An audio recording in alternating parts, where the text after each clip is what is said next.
sitting around the country in our rooms, in front of our computers, and we're trying to connect with one another.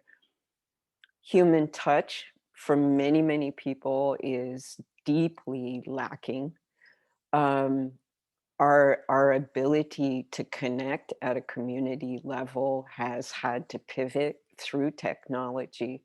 So our dreams are being impacted by technology enormously. And then we've got this other layer that there isn't so much writing about, which is the possibility of human evolution and ascension that exists in this time. We've we've been most of us have gone through multiple rounds of having to shelter in place. And with that, we've had to come face to face with our own stuff, okay? Big time. We've been locked up with our partners if we have one. We've been locked up with ourselves alone, all, for days and weeks on end. So we're coming face to face with all of the possible demons, worries, fears, all kinds of things that our speedy day-to-day lives allowed us to sort of gloss over and look away from to a degree. So what I do want to say that tonight we're dealing with a subject that we could spend weeks on. We could easily spend an entire weekend exploring the dream time and doing dream analysis. And tonight is not so much about analysis as it is exploration and the opportunity to perhaps reframe how you enter the dream time. We are going to be doing a guided meditation later to meet a Dreamtime ally. And in indigenous cultures, the dreamscape is a really, really, really powerful platform for learning, for wisdom, for prophecy, for spiritual evolution, and we're going to be exploring that a bit later. Dreams versus visions. Our dreams are purely product of the unconscious and how the unconscious may be interfacing with the collective unconscious, which is happening to a lot of people right now. And so we're picking up all kinds of things from the ethers and they're entering our dreams. And I think that's part of the quality of these extraordinarily active, vivid, storied dreams that people are having right now, including the nightmares. And there's so much fear running in the collective right now that it's very hard to stay insulated from that energy. Visions are messages from spirit, and they often come to us in the dream time. Historically, the hours before dawn were times when shaman, monks, religious people, nuns throughout most spiritual practices, the hours before dawn were hours when a great deal of spiritual work was done. And I'm often awake during that time. And I don't always get up, but I'm often doing spiritual work in that deep, deep, deep, still time before dawn. And my helping spirits often come to me during that time and give me guidance, give me wisdom. Um, Sometimes they poke at me because the helping spirits do that on occasion because they want our attention. So really noticing what's going on Michelle, I believe it was you that was talking about sparks? Yeah. And something like that is something that you want to pay attention to because some kind of energy movement is happening. We've got a room full of what I'm assuming are largely, if not totally, high sensitives. And sensitives and empaths are particularly prone to picking things up in the night. We're wide open psychically in the nighttime, and a lot of work gets done in the wee hours.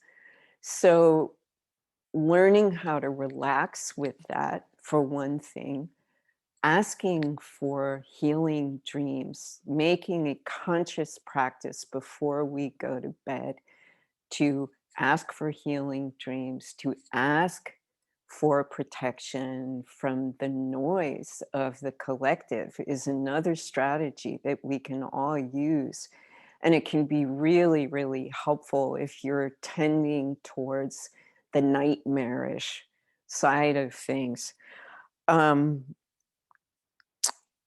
there is a quick story that I would like to share with you on this subject. This week, I started working with a young woman out here who is coming to me for soul retrieval. And I tend to do this in multiple sessions because there's preparation and there's the soul retrieval itself, and then there's aftercare. And in the session that we had this week, um, I did a power animal retrieval. I'm assuming everybody knows what a spirit animal is or an ally is, a power animal. And dolphins appeared. And I always check multiple times. If you're ever doing this work, you want to double check and triple check that an ally is actually showing up for the client. And it was very, very clear that the dolphin had come for her. And it was an entire pod, but there was one dolphin that popped out of the pod. And it was like he had come for this woman. And after the session, I shared this with her, and she started to cry. And she said, I cannot believe you brought back a dolphin. I had the worst nightmare the other night about a dolphin. That, and I won't get into the dream, but it was very clear that in the dream, the dolphin was her. And that it was the nightmare was reflecting some harm that this woman had come to in her life, in reality has come to in her life.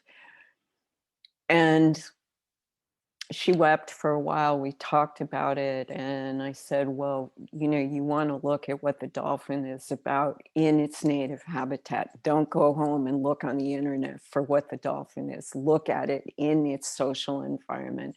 Look at who they are, what they are. She left me, and 30 minutes later sent me a video, and she said, I have not seen a dolphin in the ocean in years. And the video was of an entire pod of dolphins. I had sent her down to the ocean after we finished our session. And so we're looking at these phenomenal interfaces that may feel stranger than fiction, but they're not. It's what's happening.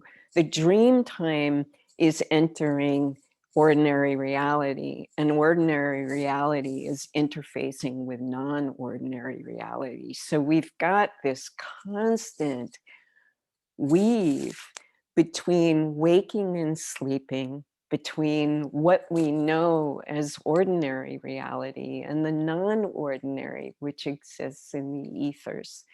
And so if we open to it and we learn how to work with our dreams, we can gain incredible information, and we can also gain some peace. Okay. Nightmares are not something that you're doomed to. Um, They can be very shaky. They can frighten us for sure. Ash, is it okay if I talk a little bit about some of what you shared? Okay. That Ashley was having dreams that I think bordered on prophecies to some degree. I mean, they're very metaphorical. But what happened was that in one of her dreams, it was pretty bad, but I had shown up as a guide, and she and I subsequently did some work that was really about dropping down into that energy and really allowing it and literally swimming in it so that she could process some of what she was going through. And so when we learn how to work with our dreams, we can do that for ourselves. We don't always need someone to take us there. Um, does anybody have any questions thus far? We're going to have time at the end for a Q&A and a little more interactive, but I just want to make sure that I'm clear. And if any questions are coming up now, to just please just, throw your hand up. Nobody. Okay. Um, Trauma, to the extent that we are experiencing it now in the collective, is something that has not been seen, I'm going to say, since 9/11. Post 9/11, very similar things were happening. And those of us who lived in New York City, I was having visions and dreams and nightmares for weeks after 9/11 happened because I was supposed to be downtown that day. And it was by a bizarre twist of fate that I was not at the Twin Towers. Um, we saw that in the culture post 9/11. I think before that, perhaps the time of polio, again, a deep collective wounding that opened up. There have not been so many of those incidents in America. I mean, we've largely been immune.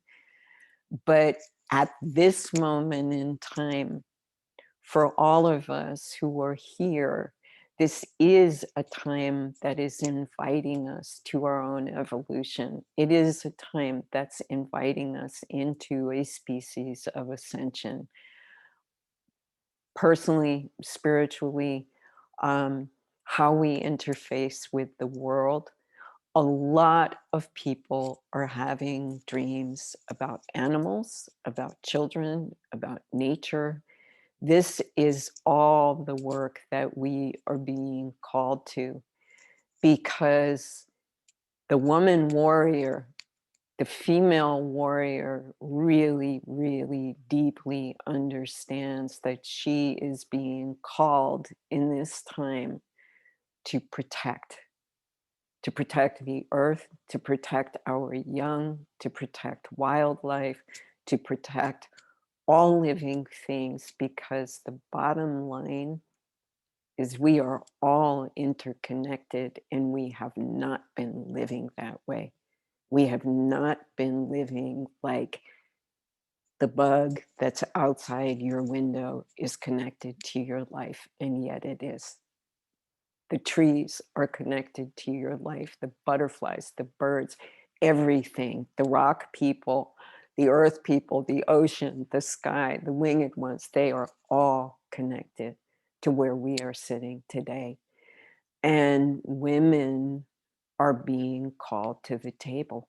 Every single one of us is, in our own way. How we show up is a matter of personal decision and leaning in and determining, do I show up out in the world, or do I show up within my own world, within my own family, within my corner of the universe? However you choose to do it, however you are called to do it is fine. But part of what our dreams offer us is a window into our own connectedness. And I'm hearing far more from women than I am from men about the wild dreams, which is interesting. I would like everybody to make sure that you are in a really comfortable, physically comfortable place. If you're sitting at a desk, I'm going to invite you to sit someplace where your body will be held and comfortable. We're going to do a guided journey tonight, which is different from a full blown shamanic journey in that we are not using a drum.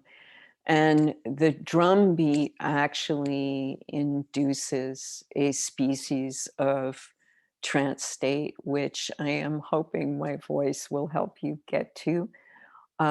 This is about relaxing, it is about opening into the dream time. And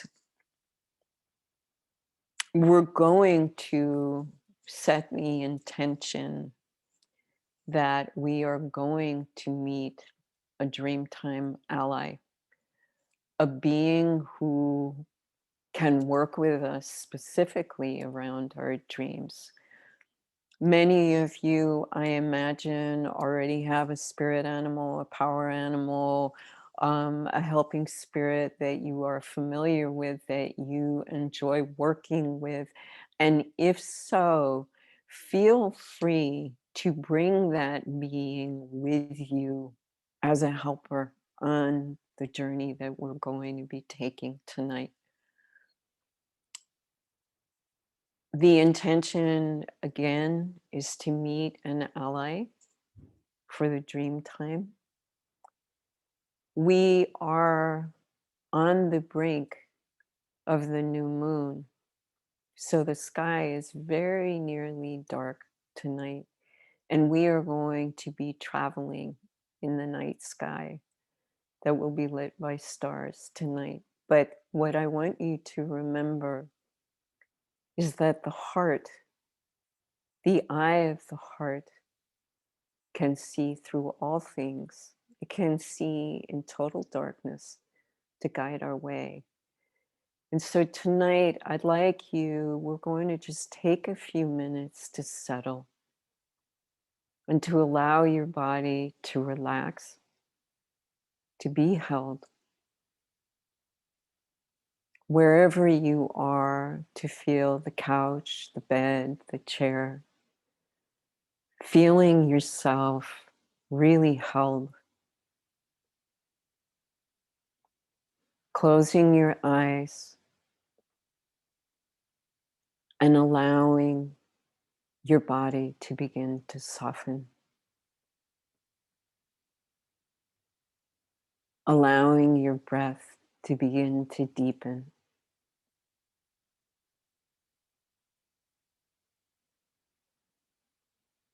You've made your way here this evening.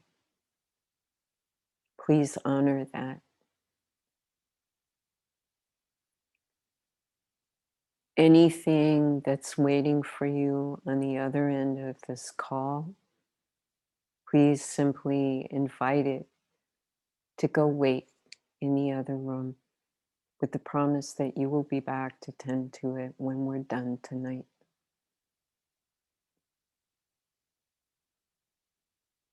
Allow your belly to soften and allow your breath to deepen.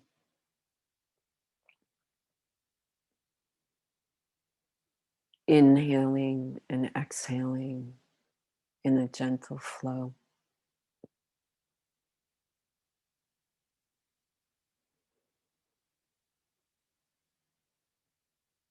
Feeling yourself supported.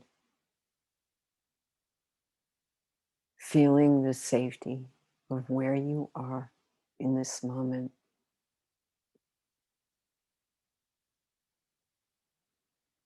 Honoring that you have come this far.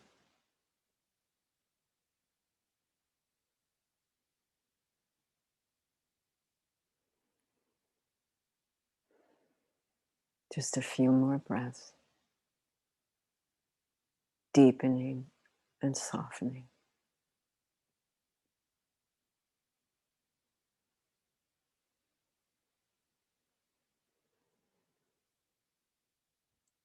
And now your etheric body is going to rise and walk out the door of the room you are in, entering a night sky.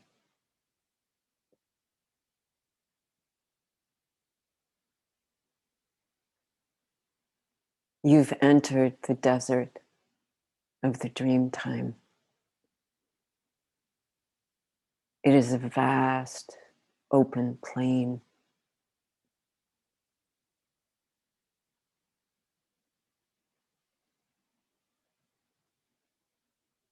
The moon is the slightest sliver in the sky, just a whisper of a moon. But the sky is clear and the stars are so bright. You can see the constellations. You can see the Milky Way pulsing.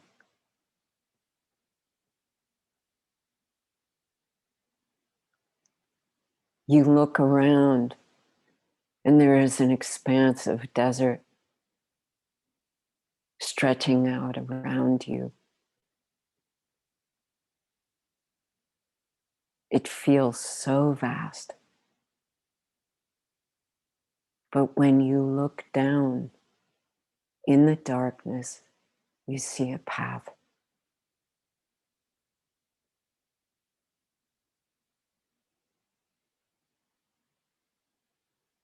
It's a path worn into the ground by many feet that have come before you, seeking the ally of the dream time, their ally of the dream time. So you begin to walk.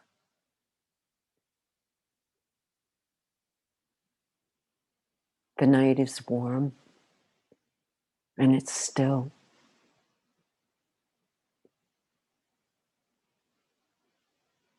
You walk along the path and far into the distance, you see a faint flickering light. You walk towards it. And as you get closer, you realize that it is a fire. It is the original fire of the ancient ones. It is the first fire that has been kept burning since time immemorial.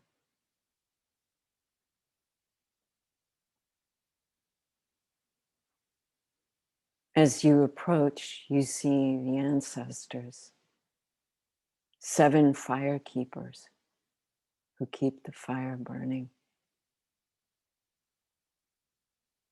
They nod to you. They ask what you are seeking, and you tell them, I am seeking the ally of the dream time that is meant for me. The oldest of them all stands and comes to greet you. He is old beyond measure. He is a grandfather. He looks deep into your eyes, and in his gaze, you see all of time.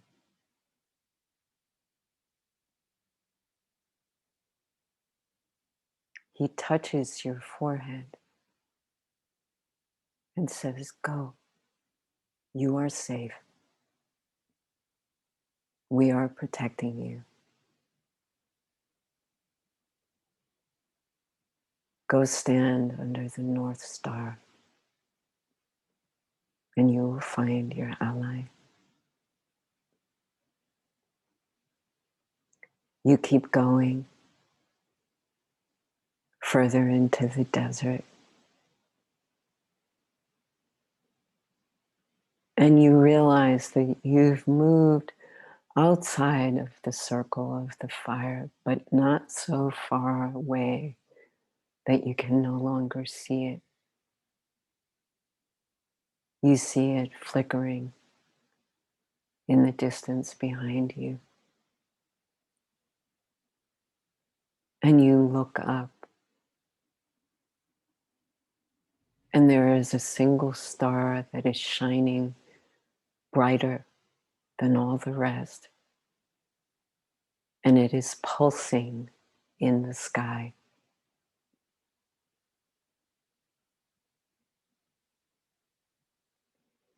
You stop and you look around.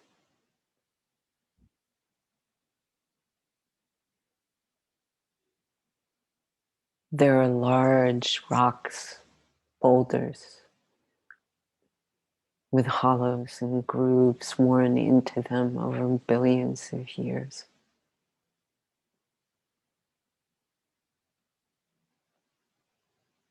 You sit down on one of them and you ask, "Will you show yourself to me, my Dreamtime ally?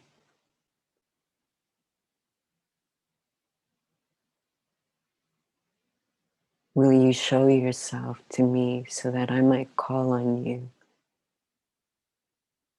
to help me with my dreams?"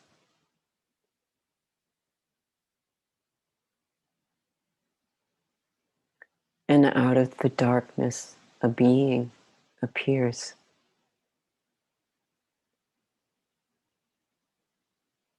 It may take many forms or no form at all. It may simply be an energy. And when it comes to you, always ask, "Are you here to help me? Are you here as my helping spirit and my ally?"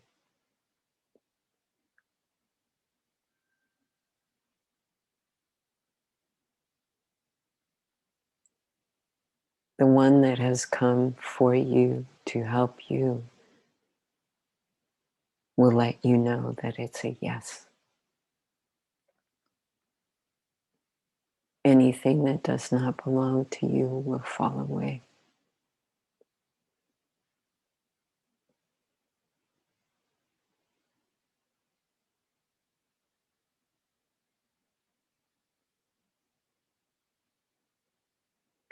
Take a moment to greet your ally, to touch it. If you feel called to ask its name,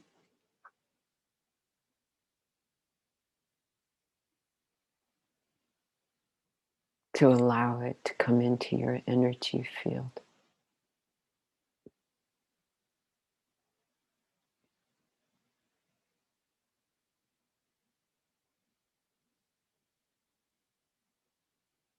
Ask it what it can help you with. And if there is something specific that you need, you will ask your ally to help you with that.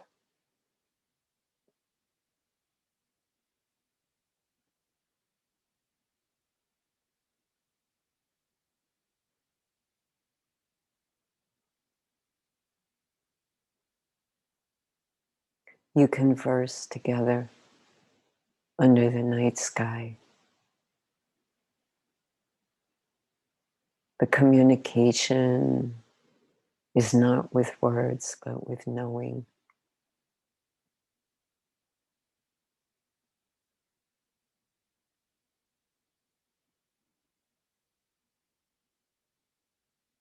And then you ask if it will return with you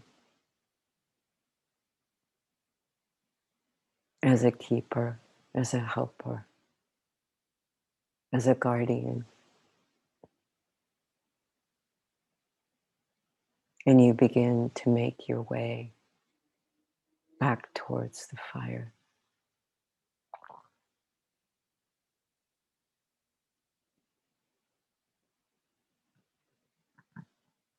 As you come abreast of the fire, the ancestors stand. They nod to you and your ally, acknowledging that you are passing where so many before you have passed.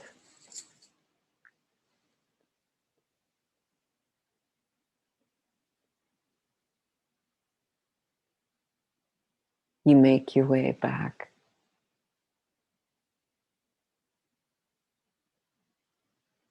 taking your time, feeling the magic of this night, feeling the magic of this place, of the dream time, where all things are possible.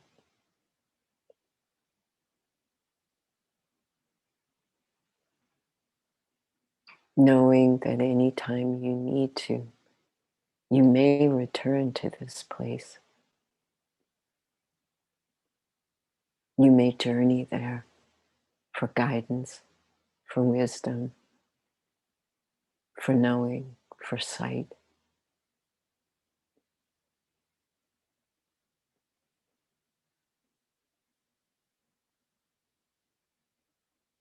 Your ally escorts you back to the threshold.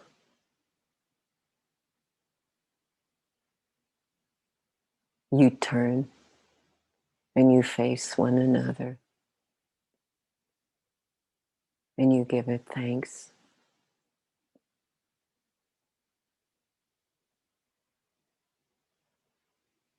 It tells you that all you need to do is call upon it at any time and it will come. It will bring its power and its wisdom to aid you, to carry you, to protect,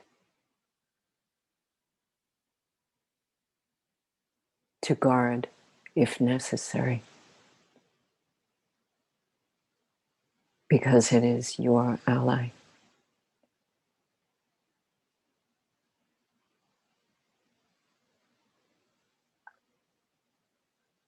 You thank it and come back through the doorway into your room, gently, gently, coming back all the way into your body, into your feet, into your legs, into your hips, your belly,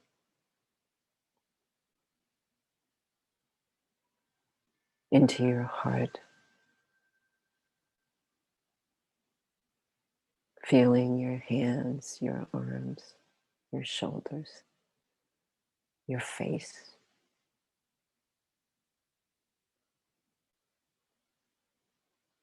so that you are fully home.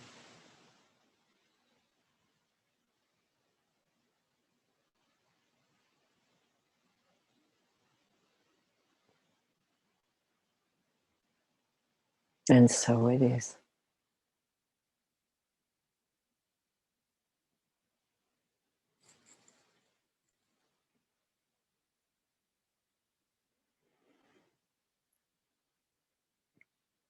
I'm going to invite you to take a minute or two if you would like to jot down anything about the experience you had, anything you want to remember.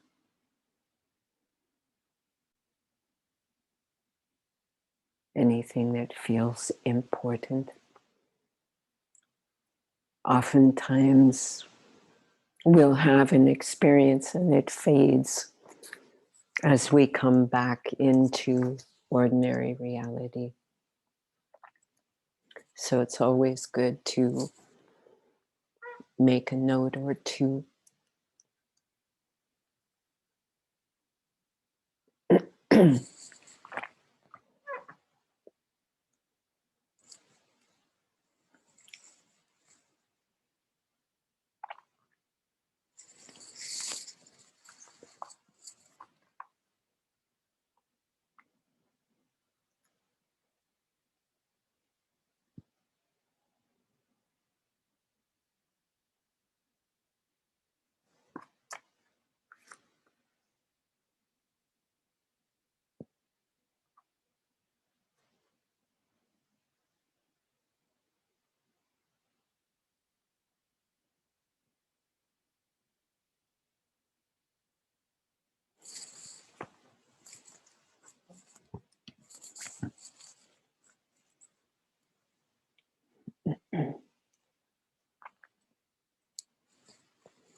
So I'd like to, we don't have a lot of time. I would like to open the floor to questions. Also, if anyone had an experience that they'd like to share, um, that's always wonderful. We're not going to do dream specific interpretation tonight because we simply do not have time. Um, did anyone not meet something out there? Okay, okay. Amy, okay. Were you feeling blocked, or was it just hard to drop in, or just nothing came to you? I'm talking to you, Amy. Sorry. Yeah. I think just my energy level. So it was hard for me to drop in. And then when I did, I kind of went too far, whereas like I wasn't actually being able to visualize. I was just really tired. Okay, okay. So yeah. Okay. Hopefully, Ash, do you send out the recording of these? Or do Yeah, you? we're Yeah. gonna start too. And Amy's the one Okay. who reminded me. So thank you, Okay, good. Amy. Yeah. Because this is something really wonderful to practice. And if you want to practice with a drumming track, even better, because that actually pushes the brain into something of a trance state. And trying to journey when we're tired is really hard. And so doing it in a time when you're relaxed, but you're not wiped out or, coming off of a really hard day, any kind of meditation or journey work is much, much, much easier to do when we're feeling refreshed. And in the shamanic world, shamans in the old way of doing things would have every right and reason. A client could show up who had trekked 100 miles to come and see them, and they might say, today's not a good day to work, because their energy was off. And I've had to say that to clients on a couple of occasions when I just knew I wasn't strong enough to step into that space, usually because I'd had a horrible night's sleep. But really honoring where your energy is, Amy, will help you. And I really, really encourage you to try that again. Okay. Great. Thank you. Um, I'd love for somebody to share what happened for them out there. Is anybody- Yes, Maureen. Yeah, it was really interesting. I went with you with, going down the path, and I didn't see all the 7 ancestors. I saw the one, Okay. and the one was very old. He looked Native American to me, and kind of gray braids. And when he said to go, it was okay to go and meet your helper. What do you call it? Not a Ally. helper. Ally. Ally. Same thing. Yeah. So when I sat down to meet on the rocks, what came out at first was frightening to me. And I was scared, and I didn't want to see what I saw, which was it's like an Egyptian, back in the time, an Egyptian man, and they used to have like those masks that almost look like a lizard. And I didn't like it, and I said, I don't. I remember saying, I don't want this to be my helper or guide. And then he took it off. And took it off. He was like a young man who looked. I don't know where he was from. I don't know if he was Native American or Egyptian. I couldn't tell. But he had like dark hair, almost cut, real flat dark hair, looked like a Dutch boy almost. He had little red triangles on his near his eyes. He was chested with a like a chamois looking thing. And so I felt more comfortable because he took it off.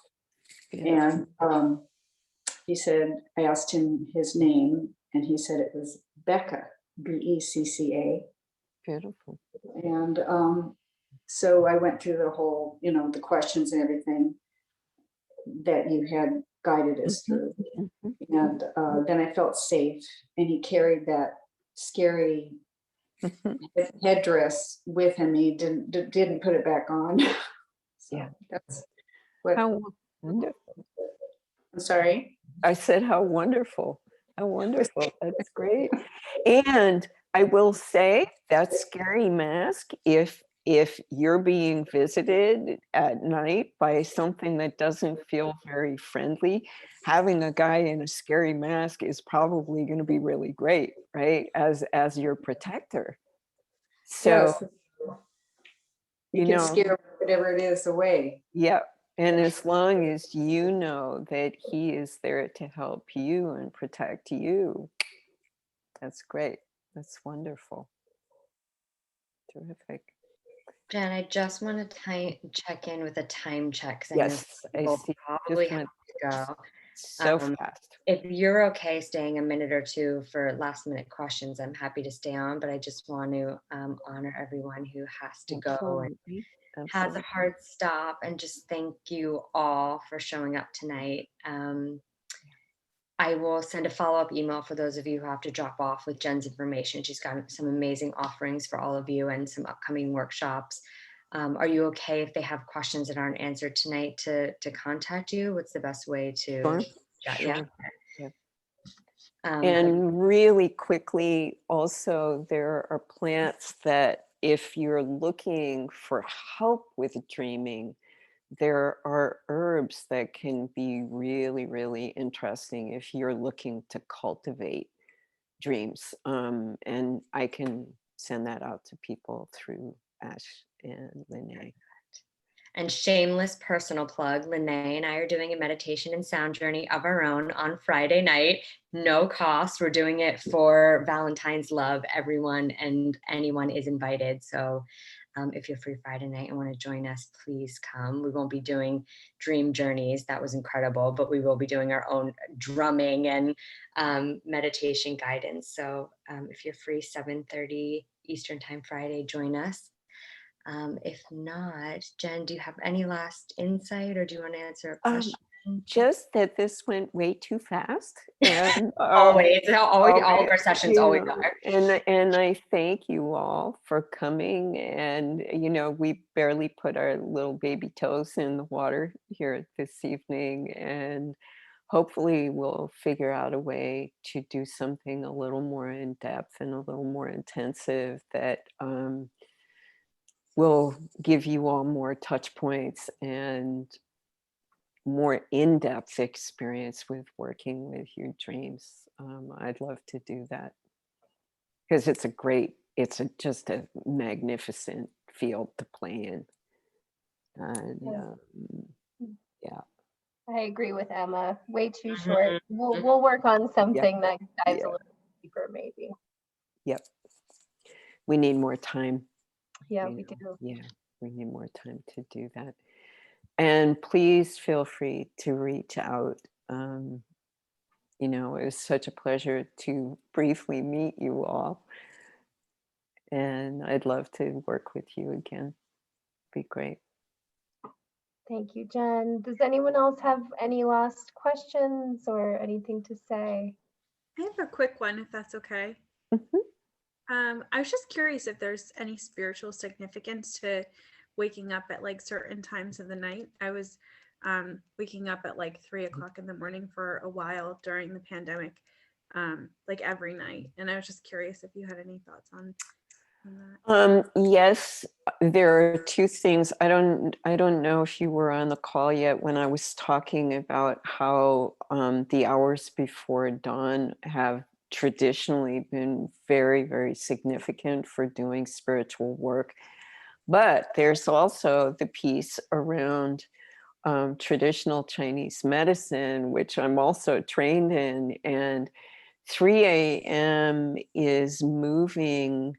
It's an interesting time because it's when our kidneys are at their weakest, and our kidneys govern fear. It's when we are moving between the energy of liver, which is connected to our will, our anger, but also the power to dream. And we're moving in at 3 a.m., crossing over into lung, large intestine. And that's grief. It's where we store old, unprocessed emotional stuff. And a lot of people wake up at 3 a.m. because they have to pee. And it's because our kidneys are at their weakest point at that hour. But there's a lot about 3 a.m. It's a great time to do spiritual work. So if you're awake, you don't have to get out of bed, but just do a little meditation. And you may get more out of it at that hour than you would during the day. It's a great time to meditate. And it also helps you go back to sleep. So, yeah. Thank you. Sure. Sure. Anyone else? Last call. And you can always follow up. Also, if something comes to you a little bit later, you can always reach out and we can put you in touch with Jen, and we'll be following up with you with the recording whenever Zoom decides to poop it out, which usually takes like a day or two. It takes forever. And maybe some herbal recommendations for dream time. And if any of you have questions about the experience that you had, please feel free to reach out, okay? Because I would have loved to have a significantly more time to just have the opportunity to process this a little bit. But beautiful to meet you all, and Thank you so much. Thanks. Thank you. Thank you, Jen. everyone. Bye, everyone. Okay, take care. You're welcome. Thank you. Bye-bye. Bye.